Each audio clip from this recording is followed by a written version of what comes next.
சரி, பரிசு தந்தால் நான் வாங்கிக்கிறேன். வேற ஏதாவது தந்தால் என்னிடம் ஆனால் பார்த்துக் கொள்கிறேன். எங்க வீங்க இருக்கலாம். தெய்வீக சிரிப்பை உங்களுக்கு சிரிப்பு.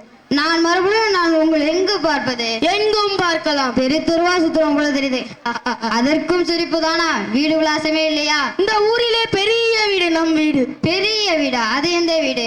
இதே வீடு இங்கு இருப்பது போல தெரியுது. பாட்டை கொடு. தயாராக இருப்பது போல் தெரியுதே. பரிசு உனக்கே, போய் வா. இல்ல எனக்கு வேண்டாம். எடுத்துச்சல். இல்ல வேண்டாம். எடுத்துச்சல். அடி வைத்த கலெக்டர் கோழை தான் எனக்கு வேண்டாம். பயமே ஜெயம். போய் வா. வெற்றி உனதே, பரிசு உனது. கடவுள் மாதிரி நம்பி போறேன். அப்பா சொக்கா. அண்ணா அரசே ஏந்தே. அண்ணா அரசே ஏந்தே. ஐயா, அரச பெருமான் அங்கே. பார்வேந்தே, என்னை பார்வேந்தே. பாட்டுடன் வந்திருக்கும் தருமையின் வணக்கம். வருக புலவரே, வருக. பரிசினம் யார் கொடுத்துலே? இல்லை, உமது புலமை வாழ்வாழ்ந்து மையத்துள்ளை கட்டும். எமது சந்தேகத்தை தீர்க்கும் பாட்டை ஏற்று வந்திருக்கிறீர்களா? நானே தான் ஏற்றி வந்திருக்கிறேன் அண்ணா. எங்கே பாட்டை கூறும். படித்து விடுகிறேன் அம்மா. கொங்குதே வாழ்க்கை அன்சிரை தும்பி காணும் செப்பாது கண்டதோ வழியோ. கூப்பிட்டீங்களா? படியும். எங்க விட்டு மயிலிய சிறிய நட்பின் மயிலிய சிறிய கதிரை கூந்தலின் அறியவும் நீரையும் பூவே. ஆகா ஆகா, அருமையான பாட்டு. என ஐயப்பாட்டை தீர்க்கும் அற்புதமான கருத்துக்கள், ஆழ்ந்த சொற்கள், தீர்ந்த சந்தேகம். பரிசு பெரும் அமைச்சரே, பொருட்களை எடுத்து வாரும். அப்பா சொக்கா, நான் எதிர்பார்க்கவே இல்லை. முதல்ல இந்த பால்காரங்களை தீர்த்து பண்ணோம். ஐயோ, எங்கே எங்கே சென்ற புலவரே நான் காணோம். வேற ஏதாவது புலவர் பாட்டுட்டு வந்து போயிடலாம். வருகிறார் அமைச்சர் வந்து விட்டார். தமிழ் சங்கம் தீர்த்து வைக்காத பிரச்சனையை தனி ஒரு புலவனாக தீர்த்து வைக்கும் தர்மியே, நீ வாழ்க. உனது புலமை வளரட்டும். இதோ 1000 பொற்காசுகள். சற்று பொறுங்கள் புலவரே, இப்படி வரீரா? வரமாட்டேன். பரிசு வாங்கோடு பிறகு வருகிறேன். அதற்குள் என்னையா அவசரம்? அதில் தான் பிரச்சனை இருக்கிறது. வாருங்கள். வந்தேன். என்னையா பிரச்சனை? இப்பாட்டை இயற்றியது நீர்தானே? சரிதான். இங்கு அரசருக்கு தான் சந்தேகம் நினைத்தேன். இங்கு உள்ள அனைவருக்கும் அப்படித்தானா? மழைய சரியே. இதை விட ஒரு புலவர் பேர் என்னையா எழுத முடியும்? தயவு செய்து நான் கேட்ட கேள்விக்கு பதில் கூறும். தயவு செய்து உன் கேள்விதான் என்ன, அதை கூறும். இப்பாட்டு உன்னோடதானே? பின்ன மண்டபத்தில் யாராவது எழுதி கொடுத்தா வாங்கிருக்கேன். என்னுடையதான் ஐயா. அப்படியானால் அதற்கு விளக்கம் கூறிய பிறகு நீ பரிசை வென்று செல்லலாமே. மண்டருக்கே புரிந்து விட்டது. இடையில் என்ன ஐயா? அண்ணா நான் ரொம்பவும் கஷ்டப்படுகிறேன். வேறு கேள்வி கேட்கிறார். உன் பாட்டில் பிழை இருக்கிறது. பிழை இருந்தால் என்ன? எதற்கு சொல்கிறேன்? எவ்வளவு பிழை இருக்கோ அதுக்கு தகுந்த மாதிரி பரிசுகளை கொடுத்து கொள்ள மாட்டீங்களா? தர்மியே, சரியான பாட்டிற்கு எமது மன்னவர் பரிசு அளிக்கிறார் என்றால் அதை கண்டு வருத்தப்படுபவனும் அடியன்றான். ஆனால் அதே சமயத்தில் இணையனாரும் எம்பெருமான் முருகவேலும் அகத்தியரும் கட்டி காத்த தமிழ் சங்கத்திலேயே பிழையான பாட்டிற்கு பாண்டியன் பரிசளிக்கிறார் என்றால் அதை கண்டு வருத்தப்படுபவனும் அடியன்தான். ஓஹோ, இங்க எல்லாமே நீர் தானா?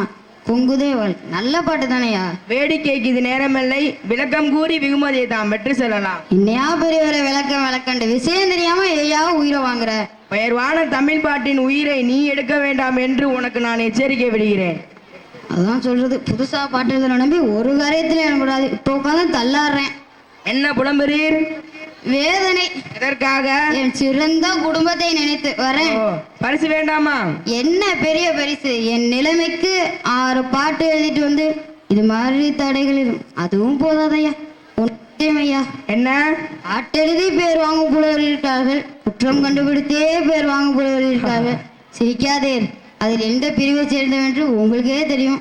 ஒன்று நிச்சயம் ஐயா, உன்ன மாதிரி 2 பேர் இல்ல, நீ ஒத்தாலே போதும் இருந்தா உலகம் உருப்படும். மண்ணை எடுத்து சொல்லி எனக்கு பரிசு வேண்டாம். ஐயா புலவரே, தர்மி எனக்கு வேணும் ஆசை. நல்ல காலம் உதைக்காம விட்டாங்களே. ஐயோ, யாரையோ தடுத்து உதைக்கிற மாதிரியே இருக்கேன். நம்மளால நான் எப்படி பாட்டு எழுதுவேன்? நான் எந்த பாட்டு எழுதுனாலும் ஏப்பா இது உன்னுடைய தானா இல்லை வேற யாராவது எழுதுனாதான் அப்படிலாம் கேட்பாங்க. எல்லாருக்கும் தெரிஞ்சு போச்சு, அவமானமா போச்சு. ஏண்டா டே, நீ பரம்பரை புலவன் தானே, புதுசா பாட்டு எழுதணும் நம்பலாமா? ஏன் ஆசை? 1000 பொண்ணு ஏன் என்ன? ஏண்டா 1000 பொண்ணு வச்சுட்டு என்ன பண்ணுவேன்? எத்தனை ஆயிட்டாங்க? ஐயோ, தனியா புலம் போட்டானே. அவன் வரமாட்டான். இல்லை, நெஞ்சில வஞ்சம் வச்சே கழுத்தை அறுத்து போட்டான். நெஞ்சில வஞ்சம் வச்சே கழுத்தை அறுத்து போட்டான்.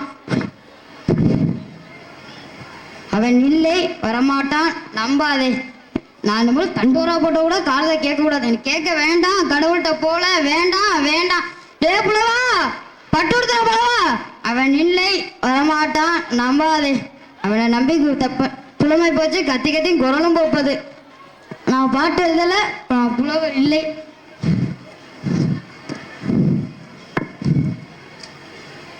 ஐயோ, நான் பாட்டு அவன் தான் எழுதலாம். பரிசு கிடைத்ததா? ஐயா திமிர் தானே.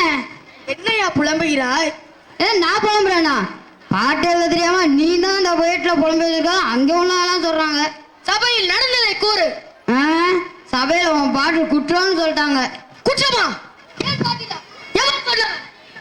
அங்க உன் பாட்டு இருக்க அவன் தான் சொல்லுது. என்னோடு காலவனை ஆளை விட, எனக்கு பரிசு வேண்டாம் ஒண்ணு.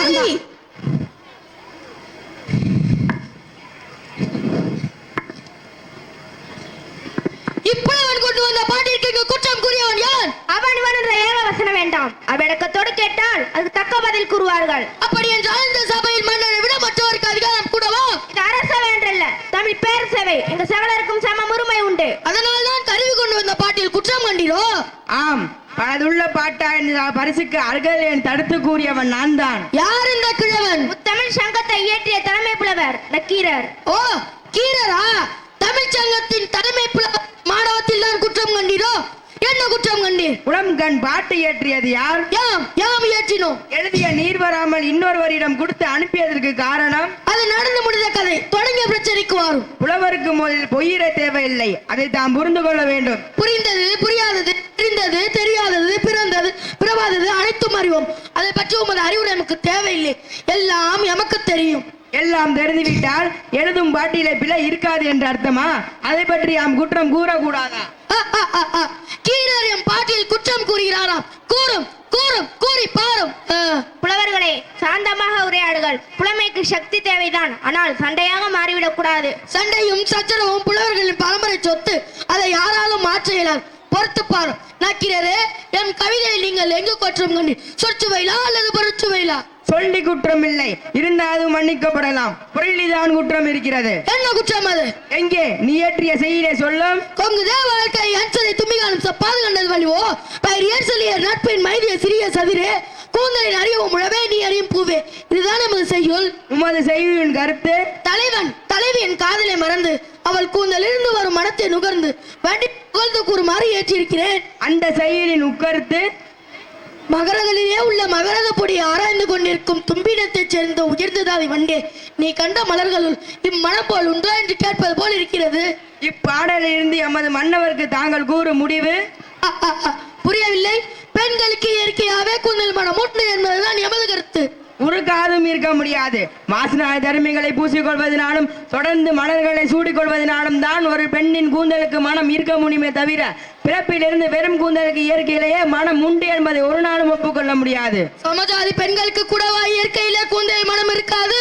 கற்பு களஞ்சிகளாய் இருக்கும் பெண்களுக்கு கூட இயற்கையில் மற்றும் செயற்கையில் கூந்தலுக்கு மனம் உண்டு என்பதை ஒரு நாளும் ஒப்புக்கொள்ள முடியாது. தேவலோக பெண்களுக்கு, 14 லோகத்துக்குள்ள பெண்களுக்கும் அப்படிதான். வாக்கிட நீதி உன் வாயிலிருந்து வார்த்தைகளாக வருகிறாளே, அந்த கலைமகள் பாரதிக்கும் அப்படிதானா? கலைமகள் என்ன, நான் நன்றாலும் வழிபடும் ஈசனுக்கு இடம்பக்கம் இருக்கிறாளே அன்னை மலையவள் உமையவள், அவளுக்கும் இதே வெளிப்படைதான். உண்மையாக உண்மையாக நிச்சயமாக நிச்சயமாக தமிழ் மீது ஆணையாக, தமிழ் புலமை மீது ஆணையாக. நக்கீரா, என்னை நன்றாக நான் இயற்றிய பாடலில் குற்றம் உண்டோ? ஆண்டவா, புலவரே, நீரே முக்கண் முதலாயினும் ஆதுக. உனது நெற்றியின் ஒரு கண் காட்டிய போதிலும் உனது உடம்பெல்லாம் கண்ணாகி சுட்ட போதிலும் குற்றம் குற்றமே. நெற்றி கண் திறப்பினும் குற்றம் குற்றமே. அங்கம் பலபர அருவாளி நெய்பூசி பங்கம் பலபர்க்க கால்பதற்றி சங்கத நக்கீரரோ எம் கவிதை என்று சொல்லத்தக்கவன். சங்கருக்கும் நஞ்சகுணம் தங்கனாருக்கு ஏது குணம். சங்கை அருந்துண்டு வாழ்வோம், அறமே உனது போல் இறந்துண்டு வாழ்வதில்லை. நக்கீரா, ஆண்டவா, இறைவா, மகேஸ்வரா, பரம்பொருளே, தன்னால் உடைய சிவனே, என்னால் மக்களுக்கு இடம்பெறே மதுரை என்பது முதல்வனே, எங்கள் குள்ளலை மன்னிக்க வேண்டும். ஆண்டவா, இறைவா, பரமேஸ்வரா, சொக்கநாதா, இறைவா, தேவா, செண்பக பாண்டியனே, சொக்கநாதா, சோமசுந்தர கடவுளே, அறியாமல் எருவாக செய்த நக்கீரனை மன்னித்துவிட வேண்டும். தலைமையான புலவரை தமிழ் சங்கத்துக்கு தந்துள்ள வேண்டும். செண்பக பாண்டியனே, திறமில்லை எமக்கு. தீ தீப்பொறியின் வெப்பம் தாராமல் பொற்றாமரை குலத்தில் கிடக்கும் நக்கீரன் நலமோடு திரும்புவான். நக்கீரா,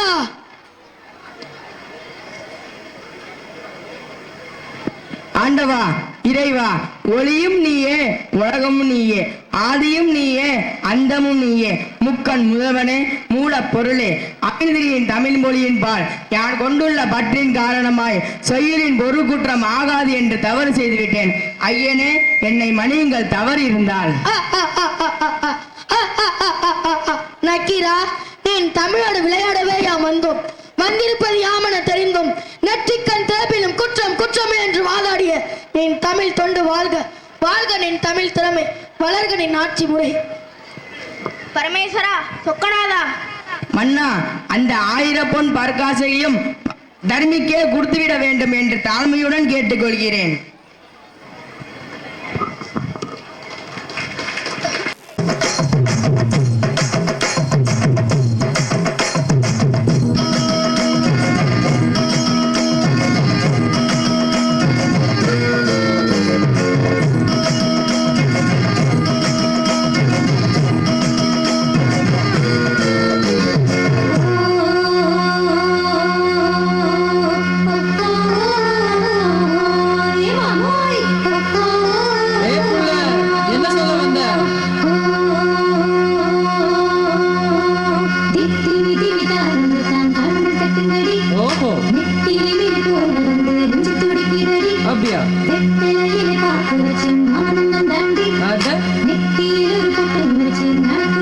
இதப்பாருடா